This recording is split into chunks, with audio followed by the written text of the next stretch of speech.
Welcome to What Up with Rob and Chris. What up, everybody? How you doing out there? This is a special one to me. This is a guest that I've been wanting to have on for years before this whole show. Chris, take it away. Tell me. This is part of our hero segment. Yeah, our very first one. And if you don't know Jeff Landay, you should. His story is truly, truly one of the most inspirational stories out there. Not only that, he's now an inspirational speaker, and we'll go out and talk to you guys, talk to any of your groups out there. I'm going to highly, highly, highly recommend you watch this, listen to this man, and book him. Absolutely. This is going to be incredible. So Jeff, What? Just right away, how I met you, we'll just start there.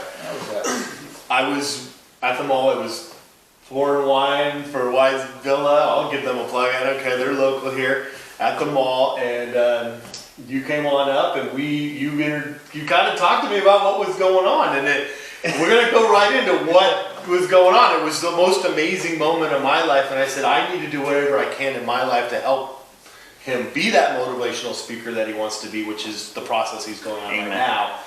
But let's just start off from the beginning. What happened? That time. It's been more than once, it's war is war. I was wounded May 21st of 2006. It took a very large IED street bomb to both the head, the shoulder, the jaw, the stomach. Destroyed my spleen, half my liver, and destroying some of the brain tissue. Front of the lobe right here is missing, so I had to relearn how to speak after the fact. I'm missing what's called right here a BP shunt. Almost looks either a passive, like extremely strong vein, or I make it, sense of humor. If anybody else remembers the old Reeboks for the pumps, Yep. pump up the arm faster, so kind of hang on, just get thoughts. There you go. I like it. You actually do a pump there. You do. You don't have to. I do it just for cynicism, just to take power from it right away. Oh, interesting. Because I was told by my neurosurgeon, love the man who did it, just because again, May 21st, 2006, I took a very large street bomb. It was about 5 different bombs stacked on each other. Destroyed the left side of my skull, my left shoulder, my left jaw, my spleen, half my liver. Lifted my truck a certain 30, 40 feet in the air, and this is a 2.4 ton vehicle, like it was nothing. Somehow I drove out of the kill zone from what I've been told, because I'm not going to remember that if you're missing. You drove after this. My truck came down, and from what I've been told, I drove up the hill and stopped on top of it. So my field doctor, our corpsman, actually could save as many people as he could. They thought I was okay for the time being because I was still driving. Yeah. But they pulled me out of the truck after the fact, realized I was dead for a few minutes. I was about 4 minutes, something like that. My corpsman just literally beat the hell out of me. And again, you go by cynicism, the energy, the excitement, and panic almost. You start getting shots of epinephrine, a lot of adrenaline. And nicknaming you by your female names, especially we're Marines, so we're all males. They're busting your balls a I'm little usually bit. my last name being Landay, but usually it was a Lindsay type of nickname or something like that, or Lou or something. So slapped me, hit me in the face, and as you can see right there when I'm shaving, you can see the scars across my left side of my jaw. Well, and I want to just slow this up for a second, real quick. How big was the truck again? It's a 2.1 ton vehicle, a normal Humvee. Big Humvee, 30 feet up in the air. Wow. It destroyed the front left tire. Again, this is all stuff I've been told because I'm not necessarily going to remember that. And then he drove it Drove out of to the zone and got it to safety to help save other people. 4 out of 5. Do you mind if I ask you about when you were dead, to be quite honest? Was there any surrealism for you or anything that you felt or saw? Or? I've been asked that question before, if I said that right. There was nothing. It was a matter of going across the bridge, seeing something that was lifted off the sand about 2 inches, and then waking up in Maryland. Wow, that is I woke amazing. up with staples from here going to my ear here. It was about 114 pounds, couldn't speak English. About a week later, I wake up from a different surgery and see I was on TV with ABC World News, Bob Woodruff, who went to Iraq at about the same general time we were out there. And he took a street bomb in the back of his head as well. So what he did is he did what's called Iraq and back. And then his first interview he did was with me when I couldn't speak English at all. Jeff could barely speak. Has your pain gone away since this went on? I can't show it as it. But He's asking if it hurts. Does it hurt? I know, but I can't show it. I mean, this is okay, but I can't do it. Wow. I weighed about 100 12 when I'm taking class. Wow. Yeah. So you had to relearn the English language at 20-something years of age. Frustratingly saying such, yes, sir. The DOD itself said there was a female working with the DOD, civilian at that point in time, said I was too combative to relearn how to speak English. So I had to fight the government for about a year and a half first to go back down to San Diego and relearn to speak English. So time out here.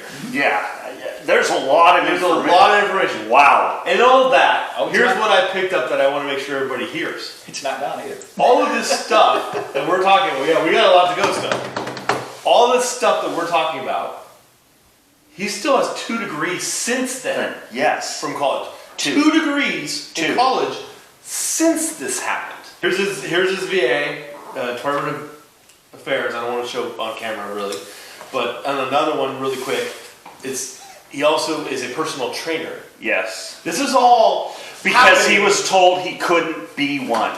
Well, again, Or am I right there? Am I right? In a sense, yes. My Okay. neurosurgeon, when I woke up, that is, in Maryland from Fallujah, Iraq, I woke up, I had the staples on my forehead, my ears here, and after that, my neurosurgeon had to take out the staples after long enough.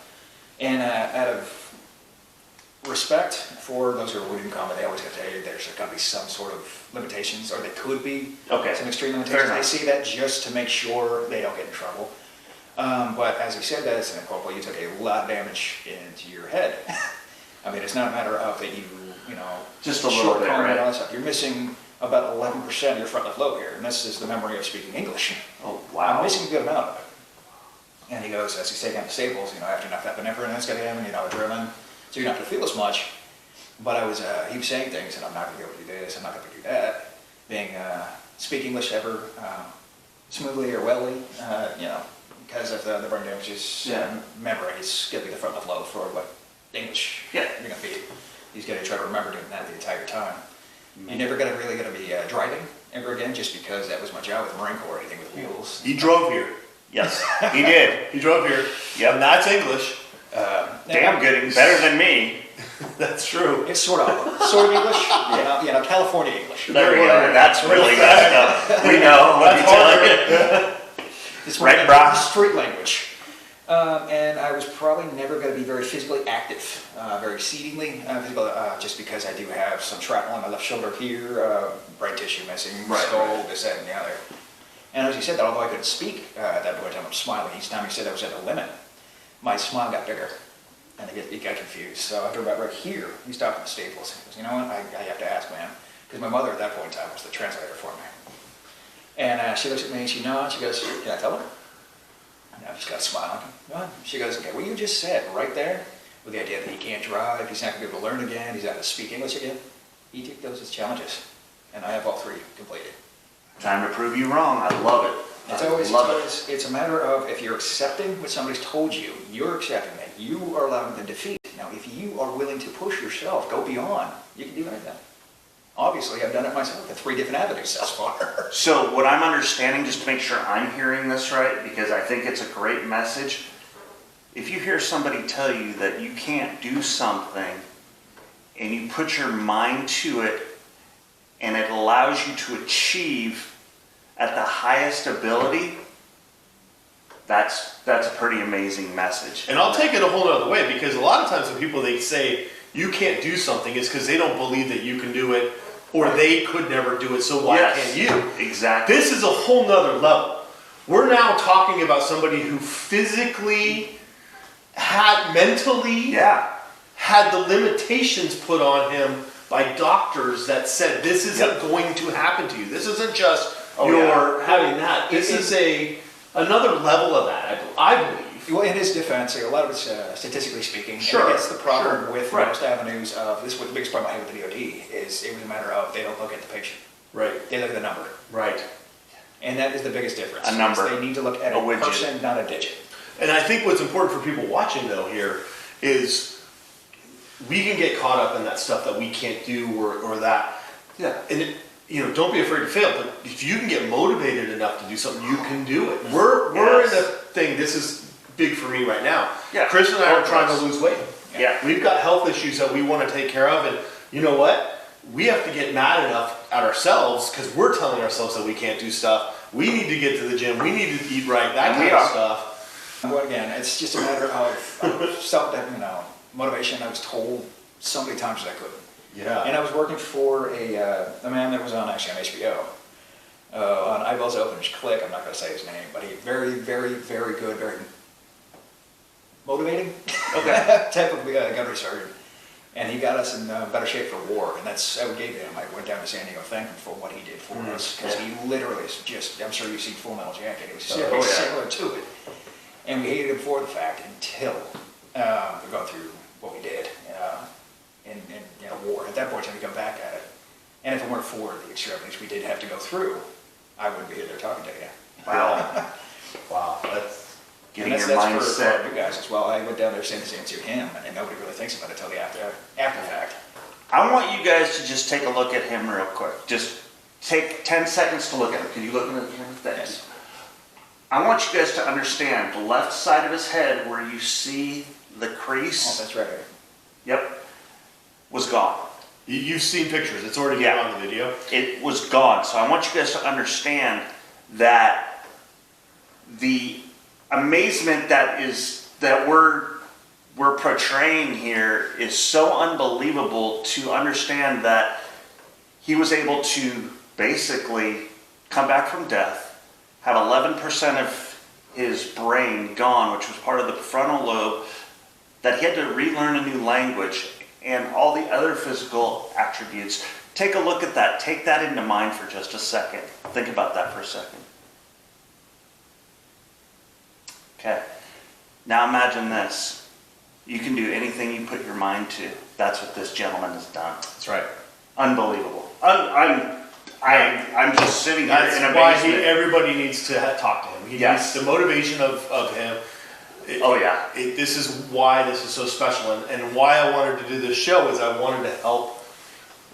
When I met you, I was like, I want to help this guy get out there and talk about it, to motivate people. Is there certain things that you attribute to, you had to have had a helmet on? Right? I mean, the only reason I laugh is the Marine Corps is always using the hand-me-downs from the Army, for the Army stuff from what they don't need anymore. They don't want anymore, it's the hand-me-downs. Oh, wow. But there's an ego thing for that from Marine Corps too. It shows it's kind of a proven thing. Doesn't matter what you give me, we're going to win.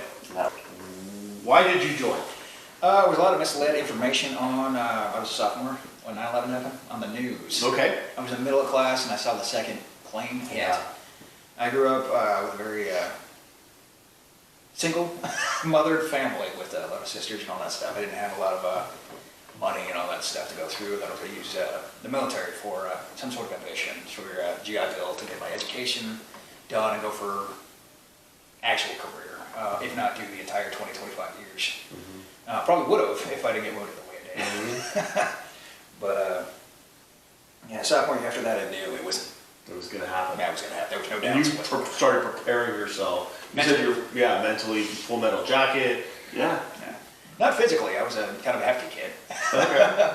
I was a diet recruit, but I knew I was going to enlist regardless. Okay. And I was 17, so yeah, enlisted. Had my 18th birthday in boot camp. So then you went to boot camp. Were you right away? You're out overseas and you're in battle, or what? Well, the Marine Corps, the boot camp's a little bit longer. And then you do a basic infantry school first, and then you do your school for what job you're going to be doing on top of it, and then you get attached to something. Okay. That's what people don't understand or are not educated about. At Marine Corps, they do a lot of schooling.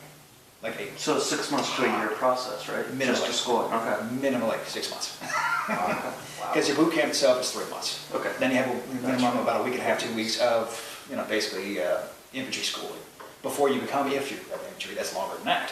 And then you go to your career. My job was driving. I was in Missouri for a month and a half, 2 weeks, so 6 weeks there. So I was there for a total of training 8 months on and off until I got attached to 3rd Battalion, 5th Marines. And they are very, very, very well known. Yeah. Very well trained, very intense people, and that's why you saw pictures of me with my like Regis. I have that picture of that French Forget and all that stuff. Because 3rd Battalion, 5th Marines were there in France, helping the French War and all that stuff too. Wow. Going to Fallujah, beyond the accident, beyond the event, were you in a lot of action? Mm-hmm.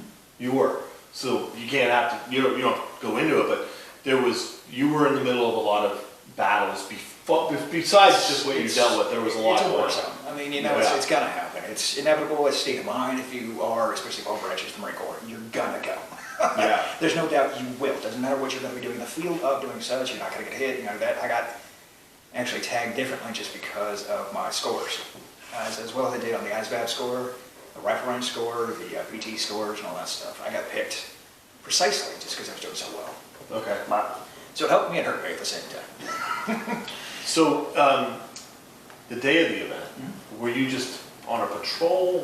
Normal missions. We were very, very well known for being on the road for about 18 hours a day. Wow. Oh. Wow. And it was a matter of not if we're gonna get hit, but how often. And it's a weird way to look at it, and I'm laughing at it. And why do you laugh at it? What else can you do about it? We knew it was gonna happen. Especially me being the lead vehicle, you're gonna get destroyed just because as soon as they hit me, they're stopping everybody behind me. Yeah. Meaning my commanding officer is in my platoon, so they want to make sure I'm stopped to kill the colonel. So there's a lot of variables involved. My sergeant major was in my truck too. There's all kinds of different things to make sure they took those 5 trucks, and all it was 5 trucks to make sure they got hurt us. Wow. But again, it's part of the game. Yeah.